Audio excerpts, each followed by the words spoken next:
मीनाक्षी वासनी है। मेरा नाम वैभव गुप्ता है।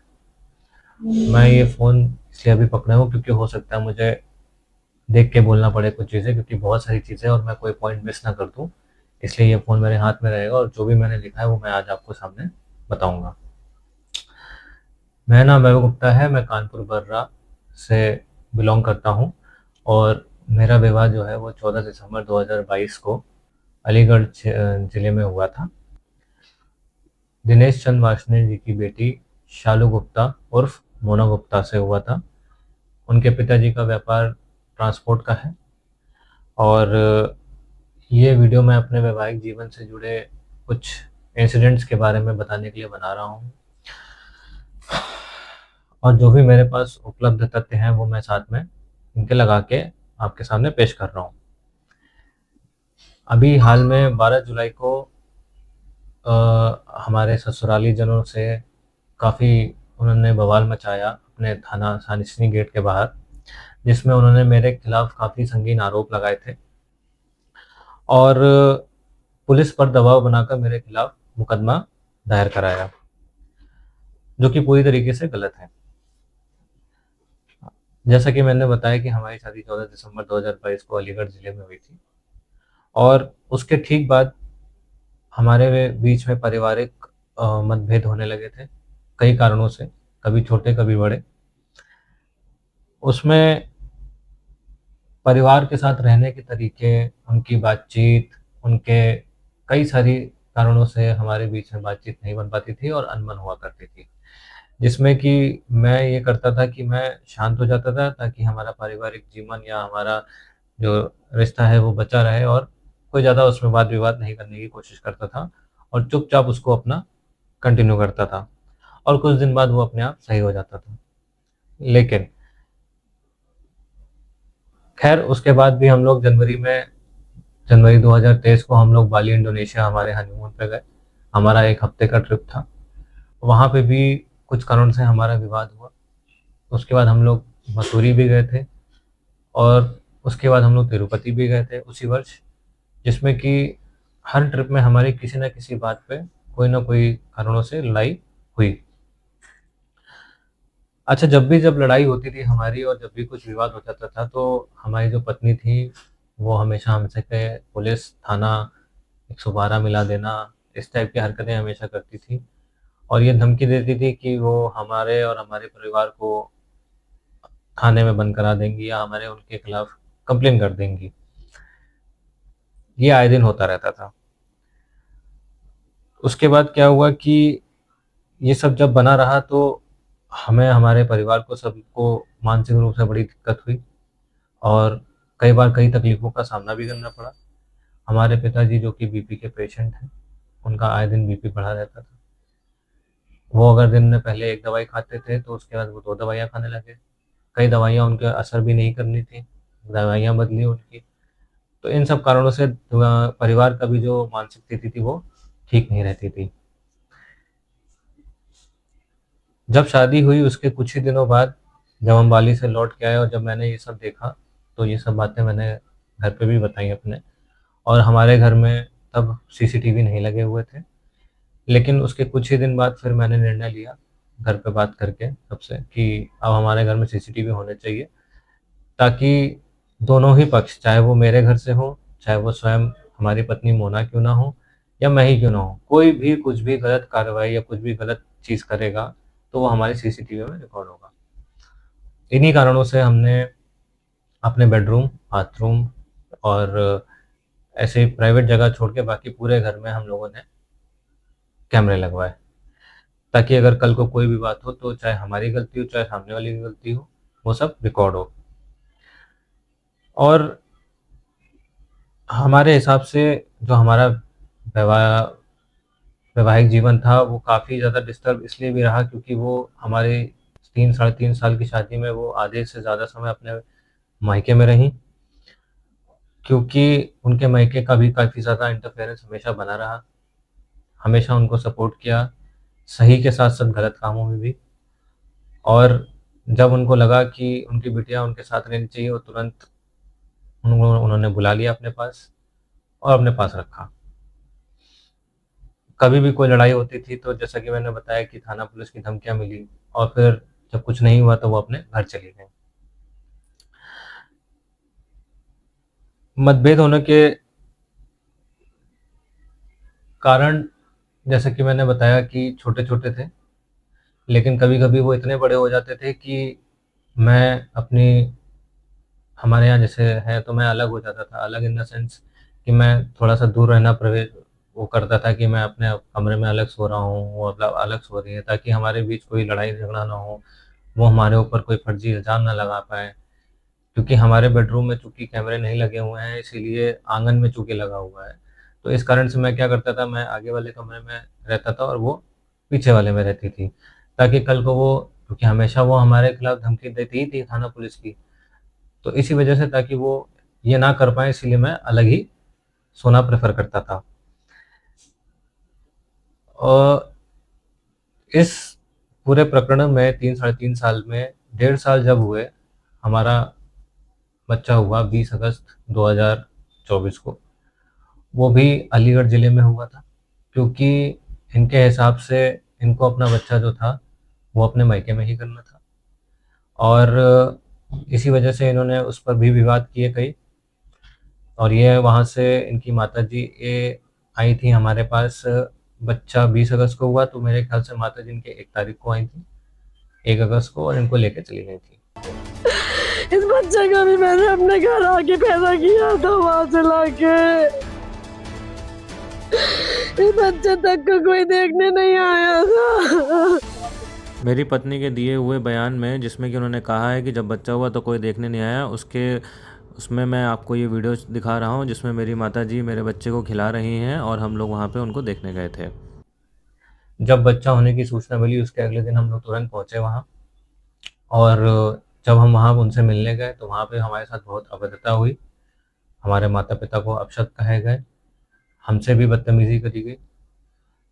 इस वजह से हम फिर वहाँ से निकल आए। 20 अगस्त के बाद जब बेइज़्ज़ती हुई और ये सब हुआ तो हम अपने घर शांति से चुपचाप निकल आए क्योंकि हम नहीं चाहते थे कि वहाँ पे कोई विवाद बढ़े और स्थिति को सामान्य बनाते हुए हमने वहाँ से निकलना सही समझा। उसके कुछ महीनों बाद अक्टूबर में हमारे खिलाफ उन्होंने झूठे मुकदमे किए, जिसमें कि उन्होंने हमारे पिताजी के खिलाफ छेड़छाड़, हमारे खिलाफ भी कई आरोप लगाए और हमारे दीदी और जीजा जी, जो कि बैंगलोर में 7-8 साल से सेटल्ड है, उनके खिलाफ भी कई आरोप लगाए। इसकी जाँच हुई और जाँच में जो पता किया गया, पाया गया, उसमें हमने अपने सारे साक्ष्य लगाए, सारे प्रूफ़ लगाए और सब कुछ दिखाकर उनको समझाया कि ये सब बेबुनियाद हैं, जो भी इल्ज़ाम लगे हैं और उस सब चीज़ों को सही मानते हुए जो भी साहब जाँच करने आए थे, उन्होंने हमारे पिताजी का नाम जो धारा लगी थी वो हटाई, छेड़छाड़ की और हमारे बहन और जीजा जी का भी नाम वहाँ से हटाया। उसके बाद जब कुछ समय बीता तो मोना हमारी बीवी और उनका परिवार, उन्होंने अपनी गलती को मानते हुए हमसे कई बार माफ़ी माँगने की कोशिश करी। हमारे घर स्वयं आए, हमारे सामने उन्होंने माफ़ी माँगी। कई प्रयास से उनके रिश्तेदारों को भी कई बार फ़ोन आए और माफ़ी माँगी कि बहकावे में आके उन्होंने ये सब करा और किसी के दबाव में आके किया, घर में किसी ने कहा ये किया, वकील ने लिख दिया, ये सब उन्होंने कई बार कहा हमसे और हमसे माफ़ी माँग के फिर से साथ रहने की माँग करी। तो लिखी हुई अच्छा, है। एक छोटी सी बात और पूछे आपसे। बता। मान लो आपका कहना है कि वकील साहब ने ऐसा ऐसा लिखवा दिया था कि और महिला थाने में लिखवा दिया था कि भैया आएंगे, बैठ के बात हो जाएगी, आप चिंता मत करो। हाँ आप लोगों ने तो एप्लीकेशन पढ़ी होगी ना आपने? अगर मुझे पूछो हाँ ईमानदारी बता दूंगा, हाँ, मैं नहीं पढ़ी। बिना पहली बात। आपको पढ़ाए ये लोगों ने इतना बड़ा कदम उठा लिया। ऐसा है, मैं क्या कह रहा हूँ कि दहेज मांगा और ये किया और 16 लाख मांगे, मैंने दे दिए। शैलेंद्र से मैंने कहा कि भाई इसको एक एप्लीकेशन लिख के दे दे, हाँ ये ज्यादा परेशान है, हाँ तो ये मेला थाने जाना चाह रही है, इसको दे दे। तो शैलेंद्र ने क्या कहा मुझसे कि भैया मैं लिख के देता हूँ, पर मैं एक बात उसकी भूल गया। हम्म उसने मुझसे कही थी 3 विजिट के बाद में FIR हो जाएगी अच्छा। अपने आप नेचुरल में। हाँ हाँ मैं उस चीज को भूल गया और नहीं, मैं तीसरी विजिट होने ही नहीं देता, इससे भेजता ही नहीं और उसे वापस मंगा लेता। कई बार ऐसा हुआ, कई बार माफ़ी मांगी, तो हमने भी अपने बच्चे का मुंह देखते हुए और पारिवारिक जीवन को सही रखने के लिए, आगे का जीवन सही रखने के लिए, और सामने वाले को लगा कि सही में शायद उन्होंने अपनी गलती का एहसास किया, इन सब कारणों से हमने उनको अपनाया दोबारा से और लिखित में उससे माफ़ीनामा भी मांगा ताकि कल को कोई बात हो तो हम पे दोबारा से ये सब मुकदमे ना हो, जिसमें कि उनके उनके उनके माताजी के, उनके पिताजी के, सभी के साइन हैं। उसके बाद फिर वो हमारे घर मई 2025 को हमारे घर में आते हैं और उनका अच्छे से स्वागत भी किया जाता है। उनको अच्छे से स्वागत किया, घर सजाया गया था पूरा, बच्चे का भी स्वागत हुआ, सब कुछ हुआ, सब कुछ बहुत अच्छे से हुआ। उसके बाद कुछ दिन तक चीज़ें ठीक चली। मई 2025 से लेके अभी तक बहुत सारे उतार चढ़ाव भी आए, बीच में लड़ाइयाँ हुई, बीच में कुछ हमारे फंक्शन था, हमारा बच्चे का बर्थडे, हमारे यहाँ पहला बर्थडे था उसका हमारा, और तो हम लोगों ने बहुत अच्छे से मनाया, जिसमें हमारा संपूर्ण परिवार, उनका भी पूरा परिवार यहाँ पे था और हम लोगों ने बहुत अच्छे से उसको मनाया। और उसकी भी फ़ोटोज़ हैं मेरे पास, सब कुछ है और सब खुशी से हुआ। फिर उसके कुछ दिन बाद फिर कुछ विवाद हुए और करवा चौथ के समय फिर हमारी कुछ लड़ाई हुई और बहुत ही छोटे कारणों से, और उस लड़ाई में फिर हमारा कुछ दिन तक बातचीत बंद रही। फिर कुछ उनके, कुछ हमारे, दोनों लोगों के प्रयास से बातचीत फिर से शुरू हुई। उसके बाद हम लोगों ने नया साल भी साथ में मनाया। नया साल में हम लोग बाहर गए, पार्टी भी करी और साथ में रहे। उसके कुछ दिन बाद फिर किसी बात पे कोई लड़ाई हुई, फिर बातचीत बंद हुई। फिर उसके बाद अभी मई में ये, अब इनके भतीजे का या घर में कोई फंक्शन था और साथ में इनके फूफा जी के भी ख़त्म होने की सूचना मिली, तो ये अब मई में अपने घर गई। मई में घर गई, जून में अपने घर रही। उसके बाद जब ये हमसे इनकी बात हुई तो जाने से पहले इन्होंने हमसे कही कि बीच बीच में इन्होंने कई बार हमसे ऐसे भी कहा था, जब हम लोग रात में ऐसे बैठ के बात कर रहे होते थे तो कई बार भी हम पे प्रेशर करती थी कि हमें अलग रहना है, क्योंकि इनका हमारे माता पिता के प्रति झुकाव थोड़ा कम पसंद था और वो भी इनको पर्सनल थोड़ा कम पसंद आते हैं और आए दिन उनको लगता है कि हमारी उनकी लड़ाई माता पिता के कारण होती थी। तो ये सब देखते हुए वो हमसे हमेशा उन्होंने यही कहा कि आप अलग व्यवस्था देखिए और अलग रहना चाहिए और हमेशा हमें सपोर्ट करिए और माता पिता की तरफ थोड़ा झुकाव अपना कम करिए। जब उन्होंने ये सब किया और कहा, और ये कहा कि मैं अलीगढ़ जा रही हूँ और आप अपनी व्यवस्था कर लीजिएगा अलग रहने की। जब ये गई उसके बाद मैंने फिर देखना शुरू किया और सोचा कि शायद इसी वजह से हमारा वैवाहिक जीवन थोड़ा ठीक नहीं चला इतने समय तक। तो मैंने कई जगहों पे ढूंढ के एक किराए का मकान लिया और वहाँ पे सारी व्यवस्था करी।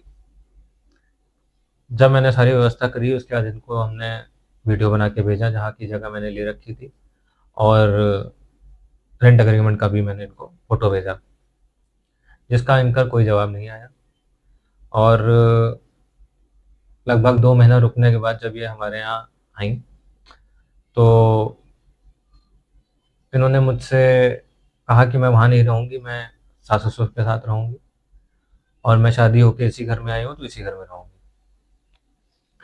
मैंने इनसे ये भी कहा कि जब मैंने सारी व्यवस्था वहाँ करके रखी हुई है और तो आप यहाँ क्यों रहें? आप हमारे साथ रहिए चल के, ताकि अगर जितने भी मतभेद आज तक रहे हैं उनको हम देखें कि क्या कैसे ख़त्म हो सकते हैं, इनको अलग रह के करते हैं इसको। लेकिन 3 से 4 बार मैंने उनको बुलाने की कोशिश करी, व्हाट्सएप मैसेज द्वारा, कॉल द्वारा, कई बार प्रयास किया, लेकिन उन्होंने कभी भी मेरे साथ रहना ज़रूरी नहीं समझा। उन्होंने कहा मैं यहीं रहूँगी और मैं वहाँ नहीं आऊँगी। 5 जुलाई 2026 को ये हमारे घर से निकली, अपने सास ससुर वाले घर से, मेरे माता पिता के घर से। उस वक्त मैं अपने किराए के मकान में था, मेरे पिताजी घर पे नहीं थे, दुकान में थे, और माताजी किचन में काम कर रही थी। हमारा ऊपर नीचे का खंड है, ये नीचे का खंड में रहती थी।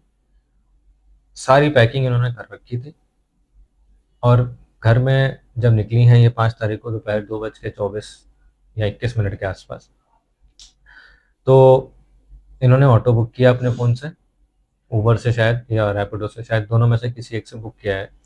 और उसमें एक अटैची, 2 बैग और एक बच्चे का बैग, और मेरे 2 साल के बच्चे को, जो कि 2 साल का भी होगा अगस्त में, उसको लेके ये घर से निकल गई। और उसमें इन्होंने बाद में ऐसा किया कि ये उसके बाद गई एसपी साउथ पुलिस सर के पास। वहाँ पे इन्होंने मेरे खिलाफ फिर से वही आरोप लगाए जो इन्होंने पीछे एक बार ऑलरेडी लगा चुकी हैं। और उसके बाद वहाँ से ये निकल के पिंक चौकी खिलवाईनगर गई, वहाँ पे भी उन्होंने कई सारे आरोप लगाए। पिंक चौकी की जो थाना प्रभारी हैं मैडम, उन्होंने इनको कई देर तक समझाने की भी कोशिश करी कि आप एक काम करिए, आप अपने पति और घर वालों को बुलाइए और बैठ के बात करते हैं, और आप अपने घर जाइए, आराम से ससुराल में रहिए अपने साथ, अपने पति के साथ। मगर इन्होंने उसके जवाब में इनसे कहा कि नहीं, मैं कोई बात नहीं करूँगी, और मैं अब अपने घर जाके इनके खिलाफ मुकदमा कराना चाहती हूँ। और वहाँ पे भी अपनी एप्लीकेशन दी, और उसमें भी संगीन आरोप लगा के रखे थे। मैडम ने ये बात सुनते हुए कि ये इनको अपनी स्वेच्छा से जाना है और अपने पति के साथ नहीं रहना है और अपने घर अलीगढ़ जाएंगी ये, तो इनके माता पिता को फ़ोन किया, उनको सूचना करी और उनको बताया कि ये अलीगढ़ आना चाहती हैं। और इनके माता जी से ये बात भी हुई कि आप इनको ट्रेन में बैठा दीजिए, ये ट्रेन करके यहाँ आ जाए, हम इनको यहाँ पे रिसीव कर लेंगे। चौकी से इन्होंने फिर ऑटो किया और उसके बाद ये फिर गई, लेकिन इन्होंने अपना फ़ोन स्विच ऑफ कर लिया था और 4 दिन तक इनको कुछ पता नहीं चला। मीनाक्षी वासनी है, मैं मोना गुप्ता की बहन हूँ। 5 तारीख को मेरी बहन ने घर से बच्चे के साथ निकली। उन्होंने मेरे फादर को फोन करके ये कहा कि आपकी बेटी निकल गई। उन्होंने रोकने का कोई प्रयास नहीं करा। उसकी माँ रोटी बना रही थी, पति और उसका बाप बाहर हांड रहे थे, और उसका हमें फोन कर दिया, वो टेंशन फ्री हो गए। उन्होंने कोई कार्रवाई नहीं करी 5-7 दिन में। लड़की इधर उधर कहाँ भटक रही है किसी को नहीं पता। जो भी कर रहे हैं हम कर रहे हैं, टेम्पलेट हमने छपवाए, हमने करी। हम लोग ने जब से ये घर से गई पुरजोर कोशिश करी, 112 हम लोगों ने मिलाया था तुरंत ही, जैसे इनके गई हैं उसके घर की सूचना हुई कि घर से निकल गई हैं। उसके बाद रात में हम लोग बर्रा थाना भी गए, वहाँ पे भी एप्लीकेशन दी, एसपी साउथ भी गए, एसीपी साहब से भी मिले, सीपी साहब से भी मिले, सबके पास पुरजोर कोशिश करी। सेंट्रल स्टेशन भी गए रिकॉर्डिंग चेक करने हम लोग रात में, काफ़ी देर तक रात में रिकॉर्डिंग भी चेक करी, और जितने भी अपने जानने वाले थे, रिश्तेदार थे, दोस्त थे, सबको सूचना करके बताया भी, और उनकी मदद से उनको ढूंढने का पूरा प्रयास भी किया। 9 तारीख को हमारे पास सूचना आई कि ये वृंदावन में अपने भाई के पास मिली हैं, भाई को मिली हैं। मतलब जो 12 तारीख को ये प्रकरण हुआ है जिसमें इन्होंने थाने के बाहर हंगामा किया है, उसमें कई लोग अलग अलग तरह की बातें करते हैं। जैसे कि इन्होंने एफआईआर में कुछ चीज़ लिखी है, इनके पिताजी कुछ कह रहे हैं, और जो वहाँ के एक्स मेयर हैं उन्होंने कुछ स्टेटमेंट दिया है। कोई कह रहा है कि किसी राहगीर ने सूचना करी, कोई कह रहा है किसी पोस्टर ने देख के सूचना करी, कोई कह रहा है भाई ने ढूंढते हुए इनको पकड़ा, और कोई कह रहा है कि इन्होंने स्वयं फ़ोन किया। जब मुझे ये सूचना मिली तो मुझे इस बात का समझ नहीं आया कि ये क्यों हुआ ऐसा, और ये ऐसा क्यों हो रहा है, सब अलग अलग बात क्यों कर रहे हैं। तो इससे यही समझ आ रहा है कि सिर्फ फंसाने की कोशिश करी जा रही है, और मेरे ऊपर फर्जी इल्ज़ाम भी लगाए जा रहे हैं, मेरे परिवार के ऊपर। वहाँ पे इन्होंने दबाव बना के जो मेरे परिवार के खिलाफ संगीन आरोप लगाए हैं, जिसकी वजह से पुलिस पे इतना दबाव बनाया गया है कि पुलिस को ये एफआईआर करनी पड़ी, और मुझे इतनी परेशानी में डाला गया, या आगे भी जो भी मुझे परेशानी होनी है वो इन सब चक्करों में ही होनी है जो ये शुरू से करती आई हैं। मैंने इनको दोबारा मौका सिर्फ इस वजह से दिया था कि शायद मेरा पारिवारिक जीवन सुखी हो जाए किसी तरह। और परंतु इस बार फिर से इन्होंने वही चीज़ करी। जैसा कि पिछली बार भी मेरे पास सारे साक्ष्य मौजूद थे, हर एक दिन के, सारी चैट्स थी, सारी फ़ोटोज़ थी, सब कुछ था। इस बार भी मैं हर चीज़ को मैं यहाँ पे प्रदान करना चाहता हूँ। जब जो भी जहाँ भी ज़रूरत पड़ेगी मैं उसको दे सकता हूँ, ताकि मैं अपने आप को निर्दोष साबित कर सकूँ, अपने परिवार को निर्दोष साबित कर सकूँ। ये वीडियो मैं केवल जितनी भी घटनाएँ हुई हैं इस 3 साढ़े 3 साल में मेरे पारिवारिक जीवन में, उसको बताने के लिए रिकॉर्ड कर रहा हूँ। और अंत में यही कहना चाहता हूँ कि मैं किसी के भी प्रति दुर्भावना नहीं रखता हूँ। मेरी केवल यही प्रार्थना है कि इस पूरे मामले की निष्पक्ष जाँच हो। जो भी दोषी हो, चाहे वो मैं हूँ, चाहे वो हमारी पत्नी या उनका परिवार ही क्यों ना हो, उन पे सज़ा हो। किसी भी प्रकार का कोई भी सबूत कोई भी मुझसे जो माँगता है, उनको मैं प्रदान करने की पूरी इच्छा रखता हूँ। और इसके बाद मैं अभी 4 वीडियो और बनाऊँगा, 4 से 5 वीडियो और बनाऊँगा, जिसमें जो भी उन्होंने बातें कही हैं, उनके सबूत मैं लगाऊँगा, जो कि मेरे पास सारे मौजूद हैं।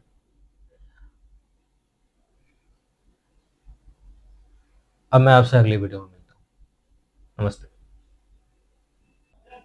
अंत में एक और बात मैं कहना चाहता हूँ कि मेरी एक दरख्वास्त है यूपी पुलिस और प्रशासन से कि इस प्रकरण की पूरी जल्द से जल्द जांच करी जाए, क्योंकि मैं और मेरा परिवार इस वक्त बहुत ही बड़ी मुसीबत में है और मुझे इस मुसीबत से निकालने के लिए मुझे जो भी साक्ष्य प्रदान करने होंगे मैं पूरी तरीके से करूँगा। जो सहायता पुलिस प्रशासन को चाहिए मेरी तरफ से मैं पूरी करने को तैयार हूँ। जो साक्ष्य चाहिए मैं पूरे प्रदान करने को तैयार हूँ, हर वक्त तैयार हूँ, हर समय का तैयार हूँ। तो इसीलिए मेरी बात को गंभीरता से लेते हुए मुझे और मेरे परिवार को सुरक्षित रखने की पूरी ज़िम्मेदारी ली जाए। और अंत में अगर मुझे या मेरे परिवार को कुछ भी होता है, तो मेरा ससुराल के लोग, मेरी पत्नी और उनसे जुड़ा हर व्यक्ति जो इस प्रकरण में शामिल है, सिर्फ़ वही ज़िम्मेदार है। धन्यवाद।